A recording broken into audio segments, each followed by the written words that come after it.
आज हम आपकी पाठ्य पुस्तक हिंदी के आरोह काव्य खंड की कविता उषा को पढ़ने जा रहे हैं।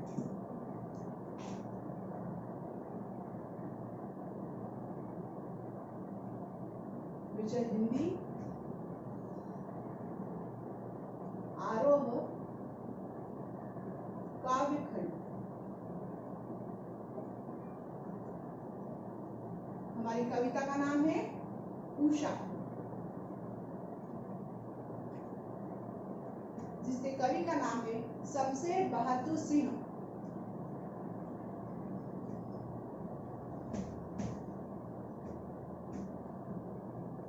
शमशेर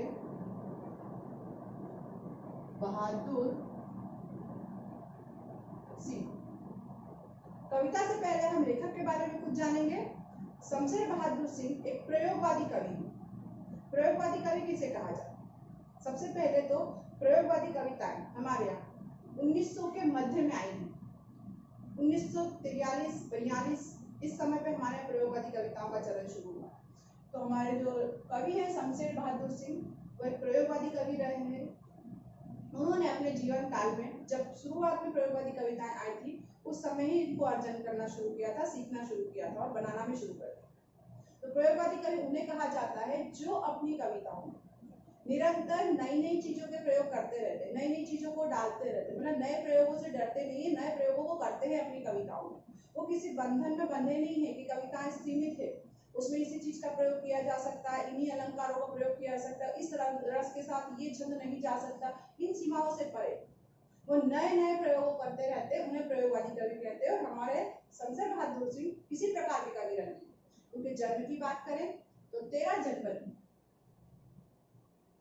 उनका जन्म 13 जनवरी 1911 को देहरादून में हुआ था, जो कि पहले उत्तर प्रदेश में आता था, अब वो उत्तराखंड में आता है।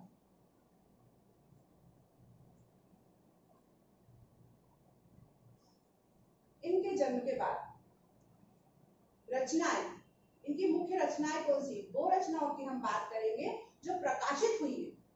लेखक की बहुत सी रचनाएं होती है, कुछ प्रकाशित होती है, कुछ अप्रकाशित होती है।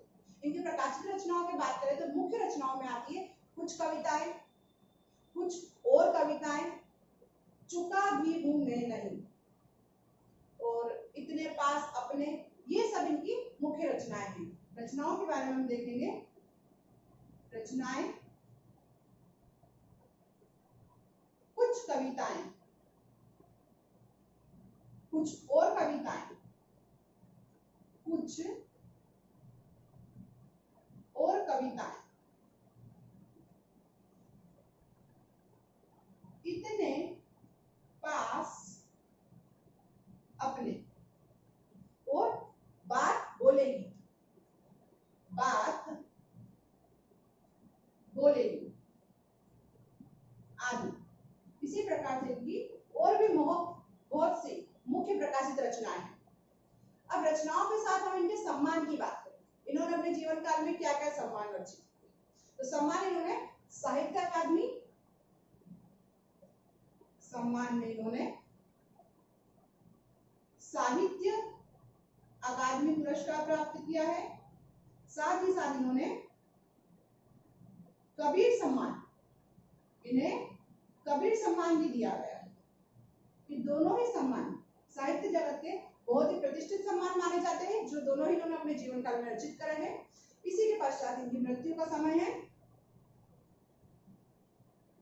1993, सन 1993। स्थान है अहमदाबाद।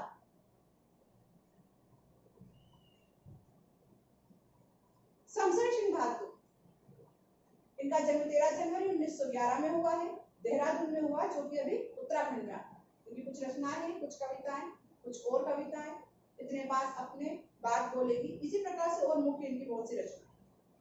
सम्मान की बात करें, इन्होंने साहित्य अकादमी सम्मान एवं कबीर सम्मान के साथ इनको पुरस्कृत किया गया है, इनका सम्मान किया गया है। और सन 1993 में अहमदाबाद में इनकी मृत्यु हुई। अब इनके बारे में हम कुछ जानेंगे, किस प्रकार के कवि थे। इन्होंने, हमने देखा कि प्रयोगवादी कवि तो थे ही, साथ ही साथ एक ये बहुत बड़े चित्रकार भी थे। ये चित्र भी बनाते थे कविताओं की भी रचना करते हैं। तो जब कोई व्यक्ति चित्र भी बनाता है और कविताएं भी लिखता है, दोनों खूबियां उसके अंदर है, तो दोनों ही कलाएं कहीं ना कहीं आपस में एक दूसरे के साथ जुड़ती हैं। जिस प्रकार से उन्हें चित्रों के लिए अच्छे रंगों का चयन करना आता था, उसी प्रकार से इन्हें कविताओं के लिए अच्छे भावों का चयन करना, और इनके चित्रों के रंग इनकी कविताओं के भावों में नजर आते हैं और इनकी कविताओं के भाव इनके चित्रों में नजर आते हैं। तो इसी सुंदरता के साथ इन्होंने जो हमारी आज की पढ़ने वाली रचना है, जिसको आज हम पढ़ेंगे उषा, उसका इन्होंने रचना की है, उस कविता की इन्होंने रचना की है। अब हम इस कविता को पढ़ना शुरू करें।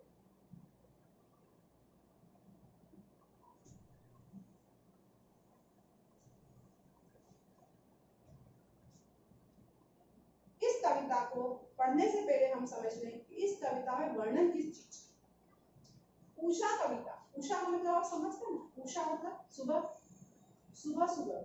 ये उषा का मतलब अलग होता है, जो उषा सुबह को अपने आप को सुबह से थोड़ी सी अलग रखती है। उषा वो होती है जो सूर्योदय से थोड़ा सा पहले, जब आसमान का रंग लाल होता है।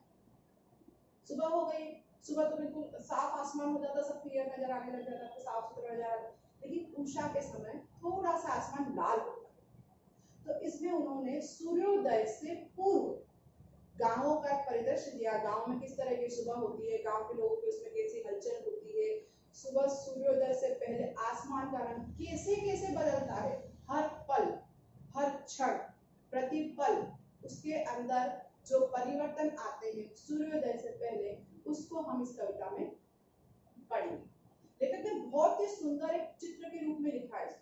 जैसे जैसे हम इसकी लाइनों को पढ़ते जाएंगे, वैसे वैसे वो चित्र हमारे सामने बनता जाएगा कि हाँ, सूर्योदय के पहले इस तरह से रंग बदलते हैं। ये कविता उनकी चित्रकारी का एक बहुत सुंदर नमूना है। पहली लाइन को हम पढ़ेंगे। प्रातः नभ था बहुत नीला शंख, प्रातः नभ था बहुत नीला, प्रातः नभ था बहुत नीला शंख, जैसे भोर का नभ, जैसे भोर का नभ। ये प्रथम पंक्ति कविता। प्रातः नभ था बहुत नीला शंख। सबसे पहले यहाँ जो शंख शब्द है वो एक पवित्र माना गया। शंख हम मंदिर की पूजा में प्रयोग करते हैं, मंदिरों में हमारे शंख बजाया जाता है, उसको पवित्रता का प्रतीक माना गया है। तो शंख एक पवित्र शब्द है, और शंख कैसा है, नीला है। लेकिन आसमान कैसा होता है, नीला होता है। सूर्योदय से पहले आसमान का रंग कैसा होता है, नीला होता है। तो यही बताया गया है कि उस समय का जो नभ है, उस समय का जो आसमान है, वो शंख की तरह ही पवित्र है। जैसे सुबह सुबह का जो आसमान है, सुबह सुबह का जो नभ का रंग है वो नीला है, वो उतना ही पवित्र है जितना कि शंख है। इसको पूरी तरह से धार्मिक दृष्टिकोण से हमारे धर्म के साथ जोड़ा गया है। जिस प्रकार से हम पूजा में सात्विक रूप के लिए, धर्म के लिए शुद्ध रूप में शंख का प्रयोग करते हैं, उसी प्रकार से आसमान का नीला रंग वो पवित्रता को दर्शाता है। दूसरी लाइन की तरफ हम जाएंगे। राख से लीपा हुआ चौका, राख से लीपा हुआ चौका, राख से लीपा हुआ चौका अभी गीला पड़ा है, अभी गीला पड़ा है। राख से लीपा हुआ चौका, अब यहाँ राख की बात करते हैं। राख का रंग कैसा होता है, थोड़ा सा भूरा भूरा। आपने देखी ना, राख कोई लकड़ी, कंडा, कोयला कुछ भी हम जलाते तो जो राख बाद में बचती है उसका रंग थोड़ा सा भूरा होता है, स्लेटी जैसा रंग।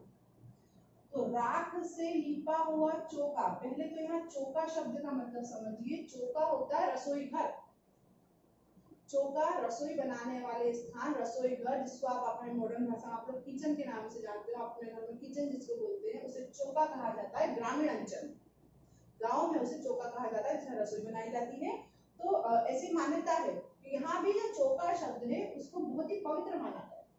किसी भी घर की रसोई सबसे पवित्र स्थान मानी जाती है। आप कहते हैं भगवान की पूजा भी आप अपने चौके में करते हैं और सबसे पवित्र स्थान उसको माना जाता है रसोई को। तो चौके की पवित्रता को इस बात से हम सिद्ध किया गया है कि राख से लिपा हुआ कि चौका इतना पवित्र माना गया है कि उसको सुबह इस्तेमाल करने से पहले गाँव में उसको पहले राख से एक बार लिपा जाता है। पहले उसको रोज शुद्ध किया जाता है, लीप के शुद्ध किया जाता है, उसके बाद उसके अंदर भोजन बनाया जाता है, फिर उसको इस्तेमाल किया जाता है। तो अभी सुबह सुबह जो भी गृहिणियां हैं, घर की महिलाएं हैं, गृहिणियां हैं जो भी है, उन्होंने उसको चौके को राख से भी लिपा है, तो अभी वो गीला पड़ा है। अब यहाँ रंग की बात करनी है। रंग की बात ये करनी है कि अगर राख सूखी होगी तो भूरे रंग की होगी, स्लेटी उसका रंग होगा। लेकिन अगर वो गीली हो जाती है, थोड़ी सी गीली हो जाती है, उसका रंग कैसा होता है, थोड़ा सा कालीमा लिए होता है, थोड़ा सा डार्क शेड का हो जाता है। तो थोड़ा सा जो गहरा रंग जो उसका हो जाता है, वो रंग है इस समय आसमान का। ये उपमा दी गई है, यहाँ उपमा दे रहे हैं इस चौके के स्लेटी रंग, जो राख से लिपा हुआ चौका है, उसका जो गहरा रंग है, उसकी उपमा आसमान को दी गई है कि आसमान का रंग अब इस प्रकार से हो गया है कि थोड़ा सा गहरा हो गया।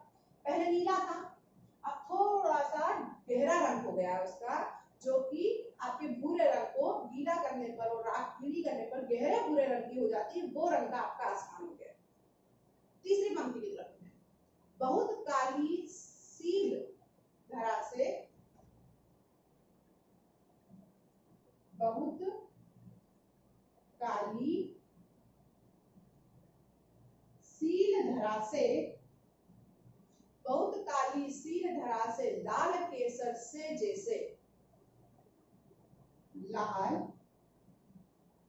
केसर से जैसे घुल गई।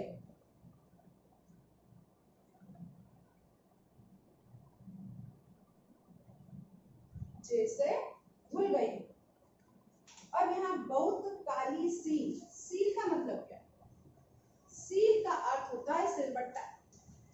चटनी वगैरह गांव में बनाते हैं ना, पत्थर के सिलबट्टे होते हैं, ऐसे बड़े बड़े पत्थर के सिलबट्टे होते हैं, उस पर चटनी को पीसा जाता है ऐसे। यहाँ अर्थ सील से वो लिया गया है। सील का मतलब है सिलबट्टा। बहुत काली, तो वो जो सिलबट्टा होता है वो पत्थर का बना होता है, पत्थर होता है काले रंग का, गहरा काला। उस सिलबट्टे का रंग गहरा काला है, उस सिलबट्टे पर लाल केसर से जैसे घुल गई हो, मानो उस सिलबट्टे पर किसी ने घोलकर केसर लगा दी हो। उस सिलबट्टे पर किसी ने घोलकर थोड़ी सी लाल रंग की केसर लगा दी हो। केसर का रंग आपको पता है, केसर ही नहीं होता है, केसर का रंग लाल होता है, घुलने के बाद वो लाल कलर दे देता है आपको। तो केसर लाल लाल होती है, तो वो लाल रंग उस सिलबट्टे पर चढ़ गया है, लेकिन सिलबट्टा कैसा है, काला। तो अब यहाँ पहले नीला आसमान था, नीले आसमान के बाद वो गहरा भूरा रंग हुआ, क्योंकि राख का लिपा हुआ चौका अभी गीला है। गीला मतलब राख का रंग गीला होने पर गहरा भूरा, वो रंग हो गया है आसमान का। और गहरा भूरा बाद में कैसा होगा, थोड़ा कालापन लेगा, और गहरा होकर कालापन लेगा, और वो कालेपन पे जब सूर्य उग रहा है, सूर्य का उदय हो रहा है, तो उदय होने पर वो अपने आसपास क्या फैलाएगा, लालिमा। लालिमा फैलाता हुआ, उसकी लालिमा इस तरह से नजर आ रही है जैसे थोड़े से काले काले से आकाश में या गहरे भूरे भूरे से आकाश में केसर के किसी ने छींटे मार दिए, किसी ने केसर के छींटे मार दिए, इस तरह से वो नजर आ रही है। ये कवि की बहुत ही सुंदर उपमाएं हैं, बहुत ही सुंदर। आप आंखों के सामने इमेजिनेशन कर सकते हैं कि पहले नीला रंग आया है, फिर राख का गहरा स्लेटी रंग भूरा रंग आया है, फिर थोड़ा सा कालापन होते होते उसमें से सूर्य का उदय हो रहा है, सूर्य का उदय हो रहा है। हम यहाँ देख रहे हैं सूर्य का हल्का हल्का इसमें से उदय हो रहा है, प्रकाश लाल लाल बाहर फैल रहा है। अगली पंक्तियों की तरफ हम आएंगे। स्लेट पर या लाल खड़िया चाक,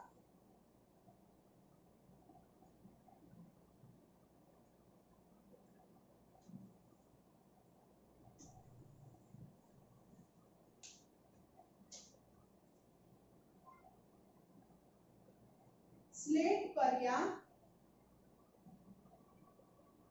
लाल खड़िया चाक, लाल खड़िया, स्लेट पर या लाल खड़िया चाक मल दी हो किसी ने, मल दी हो किसी ने,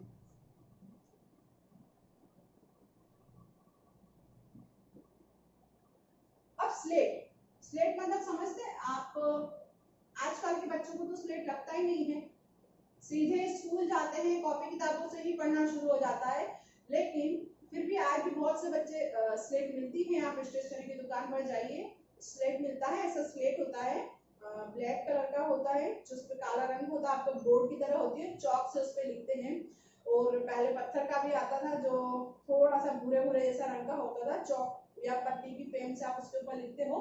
तो यहाँ बात हो रही है कि स्लेट पर किसी ने लाल खड़िया चाक रंगीन होती है ना, अब तो व्हाइट बोर्ड आ गए हैं, मार्कर आ गए हैं, कलर कलर के मार्कर हुए हैं आपके, बट हाँ वो भी बोर्ड रहते हैं हमारे ब्लैक कलर के, थोड़े से ग्रीन कलर के चौक चलाने वाले बोर्ड रहते हैं, उसमें हम सभी कलर के चौक चलाते हैं ना, नीले रंग का चौक चलाते हैं, हरे रंग का चौक चलाते हैं, गुलाबी रंग का चौक चलाते हैं, लाल रंग का चौक चलाते हैं। तो यही बोल रहे हैं कि किसी बच्चे ने जैसे अपनी स्लेट के ऊपर लाल रंग की खड़िया चौक, लाल रंग के चौक से कुछ लिखा है और मल दी हो किसी ने, कि उसको फिर किसी ने मल दिया, जैसे कि कुछ भी लिख दिया है, कहीं पर भी कुछ लिख दिया और उसको मल दिया है, पूरी तरह से साफ नहीं किया, थोड़ा सा मल दिया है, तो वो हल्का हल्का रंग स्लेट पर रह जाएगा ना, वो हल्का हल्का रंग स्लेट पर रह जाएगा, तो वो और लालपन को गहरा करेगा, वो लालपन नजर आ रहा है, ना तो पूरी तरह से लाल रंग दिख रहा, ना ही पूरी तरह से लाल रंग हटा है, लेकिन वहां लालपन उस स्लेट के ऊपर दिखाई देगा, लाल रंग दिखाई देगा। उसी तरह से आसमान का दृश्य होगा। हम फिर एक बार देखें, पहली पंक्ति में नीला रंग होता है आसमान, दूसरी पंक्ति हमको राख का भीगा हुआ, गीली राख का गहरा भूरा रंग, तीसरी पंक्ति हमको थोड़ा सा कालापन लिए हुए और उसके ऊपर केसर के छींटे डाले हुए लाल रंग के वैसा रंग दिखाती है, और ये चौथी पंक्ति जो हमको दिखाती है वो केसर के छींटे थोड़े से केसरिया होते हैं, लेकिन यहाँ केसरिया रंग थोड़ा सा गहरा आने पर पूरा लाल होता है। तो यहाँ पूरे थोड़े से लाल रंग की तरह हमको आसमान दिखाई दे रहा है, जो सूरज ऊपर जैसे जैसे बढ़ रहा है अपने लाल रंग की छटाओं को बिखेरते जा रहा है। इसके बाद अंतिम पंक्ति की तरफ हम लोग बढ़ेंगे, नील जल में या किसी की, नील जल में या किसी की, नील जल में या किसी की गोर झिलमिल देह, गोर झिलमिल देह, नील जल में या किसी की गोर झिलमिल देह जैसे हिल रही है, जैसे हिल रही हो। यहां अब हम देखेंगे नील जल में, जल, जल का रंग क्या बनाते हैं? नीला। अब आप कहेंगे कि मैम हम तो जब भी पानी पीने का लेते हैं, जो भी लेते हैं वो नीला नहीं दिखता है, लेकिन आपने देखा है कि भरा पानी का समुद्र है, भरी पानी की नदी है, उसे आप एक साथ देखिए वो नीले रंग का आभास देती है।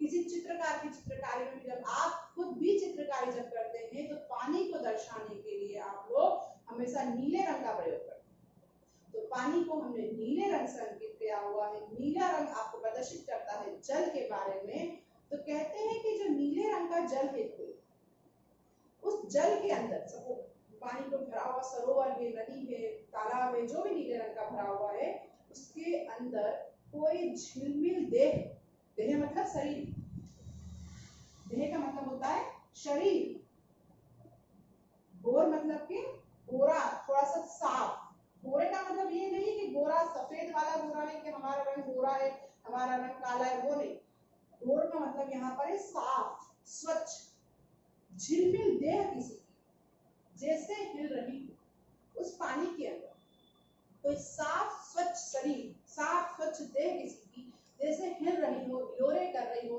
इस प्रकार से आसमान में अब पूरी तरह से सूरज ऊपर आ चुका है और पूरी तरह से वो आसमान की छटाएं साफ हो गई है, जो उसका कालापन है वो खत्म हो गया, जो उसका कालापन था, जो गहरा रंग था, जो थोड़ा सा आपको डार्क शेड दिखा रहा था, थोड़ा सा गहरे रंग दिखा रहा था, थोड़ा सा अंधेरापन जो नजर आ रहा था, वो सब खत्म हो गया है।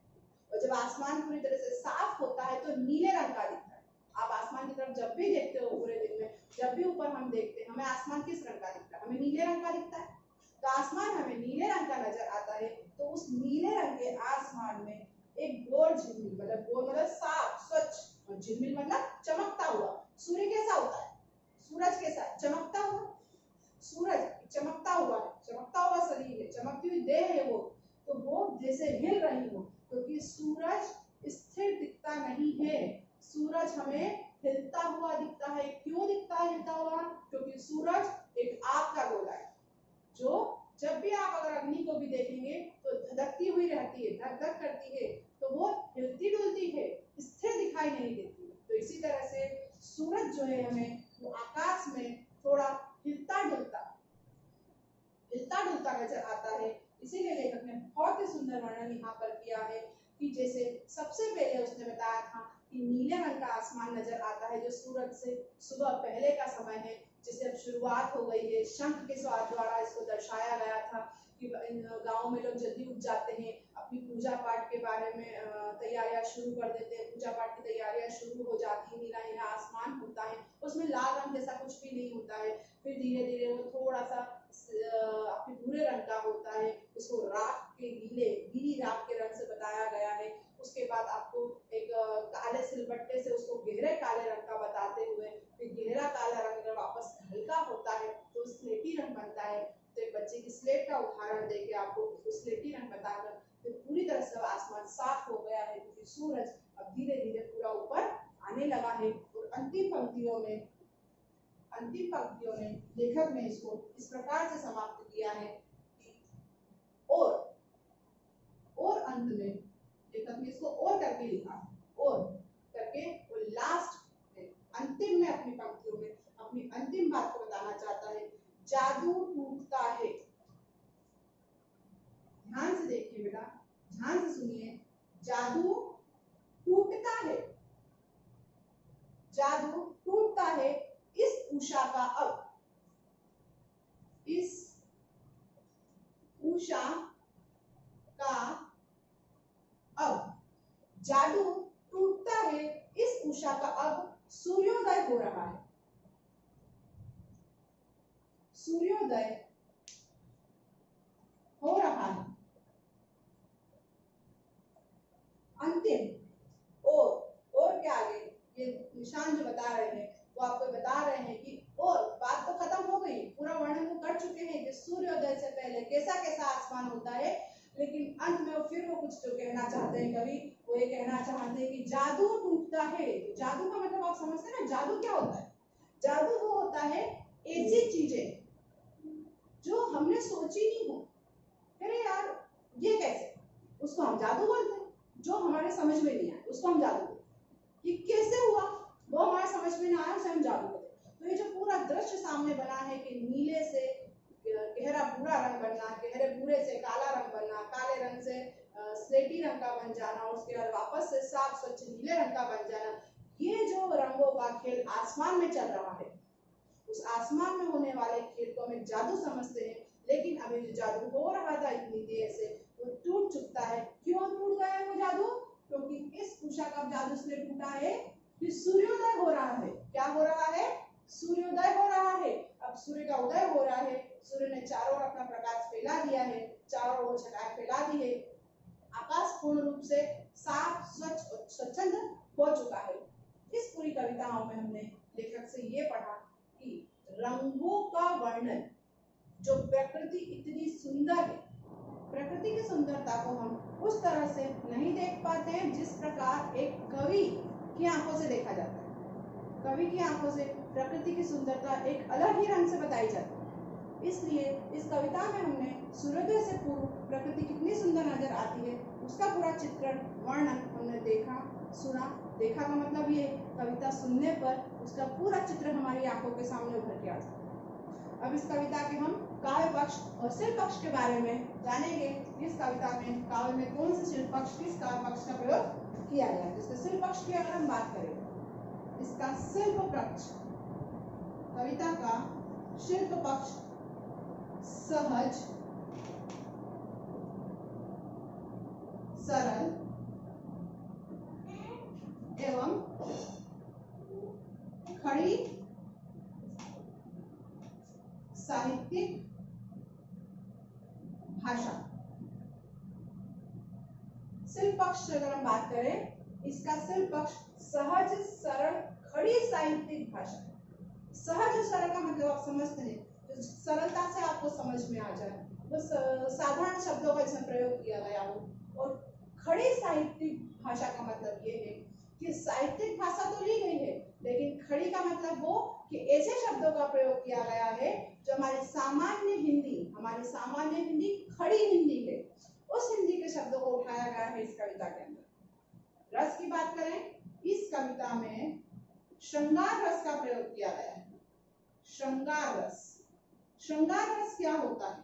श्रृंगार रस उसे कहा जाता है जिस कविता में पढ़ने पर प्रेम का भाव अंदर उत्पन्न हो, जिस कविता को पढ़ते समय मन में प्रेम का भाव हो। पूरा जो सूर्योदय के पहले का वर्णन है, ये हमें प्रकृति के प्रति प्रेम का भाव उत्पन्न करती है, इसलिए इसमें श्रृंगार रस का प्रयोग हुआ है। अलंकार की बात करें हम, अलंकार, इसमें उत्प्रेक्षा अलंकार का प्रयोग किया गया है। प्रेक्षा अलंकार, उत्प्रेक्षा अलंकार क्या होता है? जब उपमेय में उपमान के होने की आशंका हो। उपमेय में उपमान का होना मतलब क्या होता है कि किसी कविता में अगर दो बार कोई शब्द आ रहे हैं, जैसे कनक शब्द का एक अर्थ होता है धतूरा और कनक शब्द का एक अर्थ होता है सोना, लेकिन हमें अगर दोनों का अर्थ अलग अलग से प्रयोग करना है तो हमें एक बार हम स्वर्ण लिखेंगे और एक बार हम कनक लिखेंगे, जिससे कि पाठक आशंकित ना हो। इस तरह की आशंका को दूर करने के लिए हमेशा उत्प्रेक्षा अलंकार का प्रयोग किया जाता है। अब इसमें छंद का प्रयोग देखें। छंद का प्रयोग हुआ है मुक्तक छंद। मुक्तक छंद, मुक्तक छंद वो होता है जो अपने आप में स्वच्छंद होता है, जिस छंद में कोई सीमाओं का बंधन नहीं होता है, मात्राओं का निश्चित क्रम नहीं होता है। लेखक या कवि अपने अनुसार इसको घटा बढ़ा सकता है। इस प्रकार के छंद का इसमें प्रयोग किया गया है, मुक्तक छंद। इस प्रकार से हमने पूरी कविता का अच्छे से रसास्वादन किया है, अच्छे से हमने उसको पढ़ा है, समझा है। आप उसको तैयार करें।